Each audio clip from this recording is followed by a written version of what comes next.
Dok, bagaimana merespon customer yang merasa biasa aja dengan konsumsi SOP dari minggu ke minggu, nothing special? Apakah pasti ada sesuatu yang terjadi ketika konsumsi SOP meski tak terasa? Terima kasih. Ya, jadi tentu kita akan memberikan solusi itu sesuai kebutuhan ya. Jadi kita mesti tahu dulu apa sih yang dia harapkan dengan konsumsi ini. Nah, dari apa yang diharapkan kita kan bisa sesuaikan dia perlu berapa banyak untuk mengejar kebutuhan itu. Kalau takarannya kurang, mungkin memang tidak muncul apa yang dia harapkan itu. Tapi walaupun kita hanya memberikan 1 saset sehari, pasti ada efek tambahannya yang terjadi dalam tubuhnya. Misalnya efek melancarkan darah. Dengan darahnya lebih lancar saja, itu sudah banyak menguntungkan tubuhnya. Dia membawa oksigen dan makanan lebih banyak untuk mencukupi kebutuhan di jaringan, termasuk di otak, di jantung, 2 organ yang vital untuk dia berfungsi sampai umur lanjut. Ya. Jadi pasti ada. Kita salah satu efek ke kulit misalnya kan dari SOP itu dan juga dari usus dua-duanya punya efek ke kulit. Tentu dia nggak berasa kalau kulitnya tidak jerawat, tidak bermasalah. Ya. Tapi efeknya akan dia rasakan waktu dia reuni, entah 5 tahun mendatang, gitu ya. Nggak usah jauh-jauh lah, 3 tahun mendatang. Gitu. Dia reuni, antara yang merawat kesehatannya dengan yang tidak, itu akan beda. Nah, nanti kalau orang-orang nanya, kamu kok awet muda ya, kamu makan apa? Nah, dia boleh bersyukur di situ. Dia boleh ingat, saya berhutang budi sama orang yang memberikan ini pada saya. Tapi kalau dia tidak jaga dari sekarang, 10 tahun mendatang dia reuni, dan dia yang paling tua di antara teman-temannya, belum tentu bisa kembali. Kalau dia mulai makan 10 tahun mendatang. Jadi tidak semua hal kita bisa nilai sekarang. Oke, Maniko. Oke, lanjut. Dok mau tanya, untuk pasien yang kena COVID-19 dan organ ginjal terkena sehingga harus cuci darah, apakah penanganan ginjal dibersihkan dulu dari virus sambil cuci darah, setelah bersih baru diberikan suplemen SOP atau UTSO, atau bisa sekalian berbarengan dengan treatment ginjalnya suplemen ini? Terima kasih atas penjelasannya.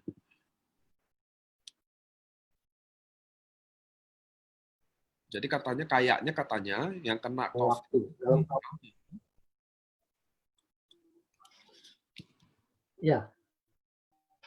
Jadi ya tadi itu mungkin terjadi sumbatan yang mengganggu aliran darah ke ginjal sehingga ginjalnya penyakit.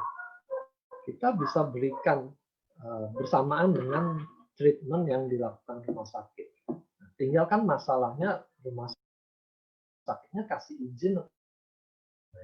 Itu perlu pendekatan dari keluarganya, bahwa pihak rumah sakit takut disalahkan. Biasanya mereka akan minta dibuat surat di atas meterai bahwa segala sesuatu yang terjadi karena tambahan makanan ini menjadi tanggung jawab keluarga. Jadi ya tanda tangannya aja. Tapi kalau keluarganya juga ragu-ragu, jangan. Karena kita sudah pengalaman hitam itu datang baru, ya suplemen ini. Itu yang saya bisa berikan. Ya, jadi kita punya peranan besar untuk membantu regenerasi jaringannya. Peranan besar untuk mengalahkan infeksinya dengan mengaktifkan sistem imun kita. Kenapa mesti ditunda? Mungkin pemberiannya, kalau menjelang cuci darah, kan sebagian besar tuh akan dibersihkan. Jadi mungkin termasuk zat gizi yang kita baru berikan itu bisa terbuang lewat cuci darah. Jadi kalau urusan itu mau lebih efisien, menghemat, nah berikan sesudah dia cuci darah supaya tidak terbuang. Oke. Izin tanya di luar COVID ya dok, ada titipan pertanyaan. 1, ada 2 pasien, like stroke and GERD. Masing-masing sudah minum SOP 1x1. Namun, kondisi sekarang tetap lemas, kesemutan, kembung, mual-mual, dan rasa panas di dada. Bagaimana advice-nya? Apakah perlu combine dengan Utsukushi? Terus ada pertanyaan lanjutannya nih di bawah.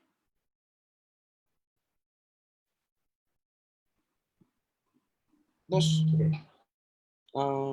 lanjutnya adalah kayaknya, apakah bisa digunakan untuk anak berkebutuhan khusus Down syndrome? Anak tersebut sejak usia 4 tahun pernah stem cell 3 kali dari sel kelinci. Mohon advice-nya, dok.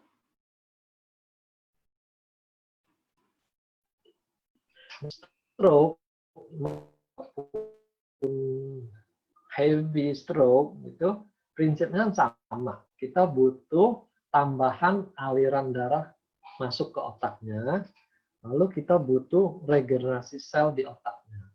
Nah, itu kita perlu takaran yang lebih tinggi kalau untuk stroke ini, ya. Di atas 2 saset sampai 6 saset.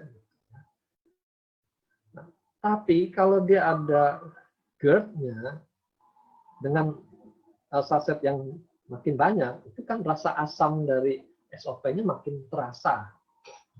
Orang kita ini suka sensitif, begitu rasa asam tuh mahnya tuh sudah protes duluan gitu, walaupun belum tentu apa yang dia minum tuh mengganggu mahnya. Ini sekali lagi semacam psikosomatis.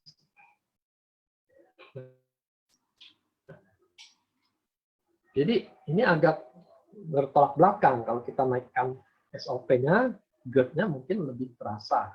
Nah, jadi kita naikkan secara bertahap lah. 2 kali 1 minimal. Kalau mahnya oke, kita naikkan 3 kali 1, 4 kali 1.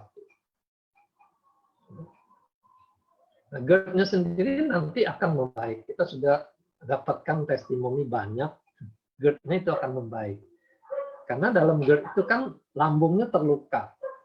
SOP sanggup untuk meregenerasi juga jaringan di dalam lambungnya. Kalau ada tukak pun dia akan membantu penyembuhannya. Itu sih.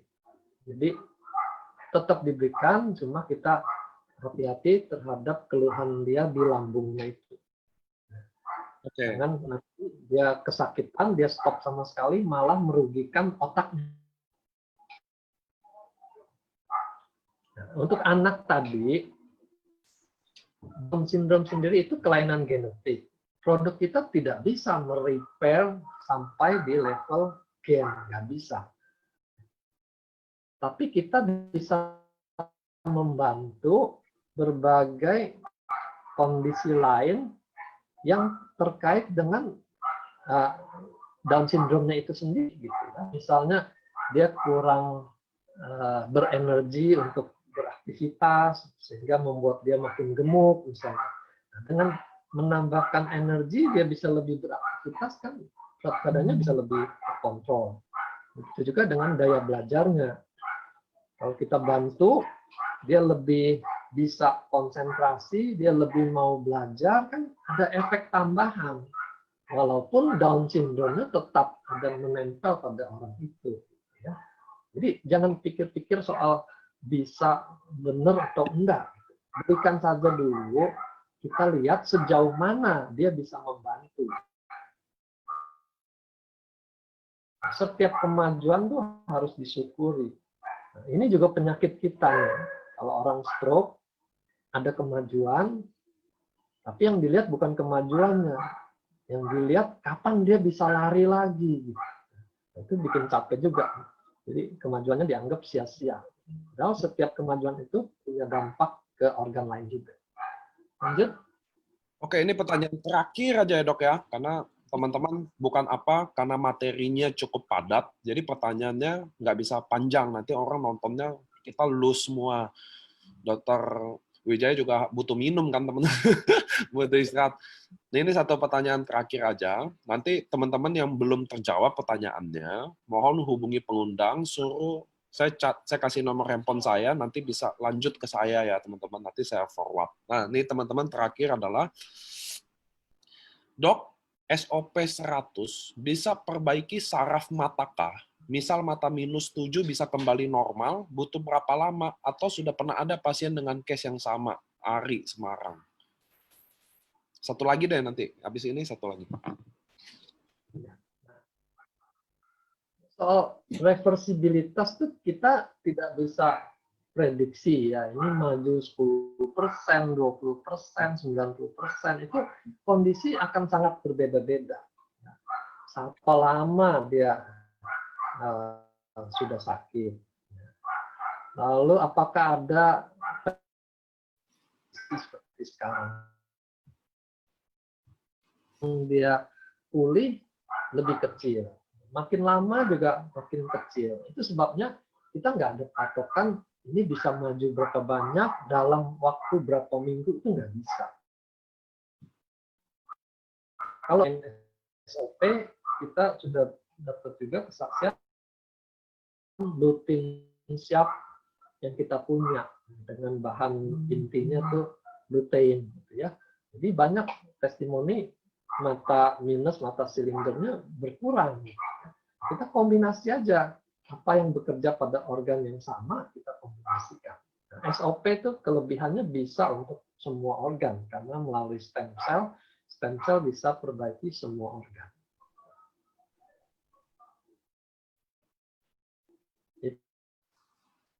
Itu. Halo. Halo? Di dok, saya soalnya videonya di dokter putus-putus dok, sorry. Gimana, perlu diulangi atau gimana? Udah kayaknya.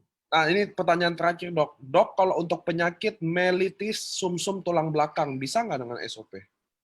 Mielitis. Mielitis itu sendiri peradangan. Problemnya kan kalau penyakit di sistem saraf itu, kalau dia rusak, saraf itu teorinya nggak bisa tumbuh. Jadi bukan hanya radangnya yang, tapi kerusakan saraf itu praktis tuh irreversible. Teorinya di neurologi, kan saya lama di neurologi, jarang ada pasien tuh maju dengan memuaskan.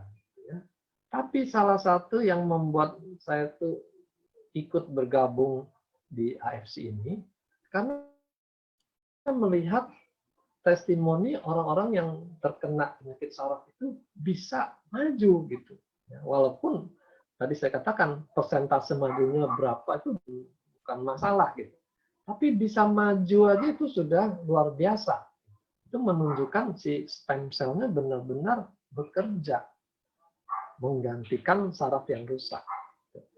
Jadi kita coba saja berikan observasi 3 bulan itu untuk menilai responnya ada nggak sih. Kalau responnya ada kemajuan, kita teruskan sampai 6 bulan. Biasanya 6 bulan itu kurvanya sudah tidak banyak maju lagi. Nah, nanti sesudah 6 bulan baru pertimbangkan lagi, ini pantas nggak saya teruskan. Biaya dan hasil yang saya dapatkan sebanding nggak. Ya. Jadi kita wajib untuk mencoba. Apapun hasilnya, nanti kita baru putuskan lagi. Karena kalau kita tidak coba, tidak ada peluang untuk maju. Dia akan tetap berada di situ.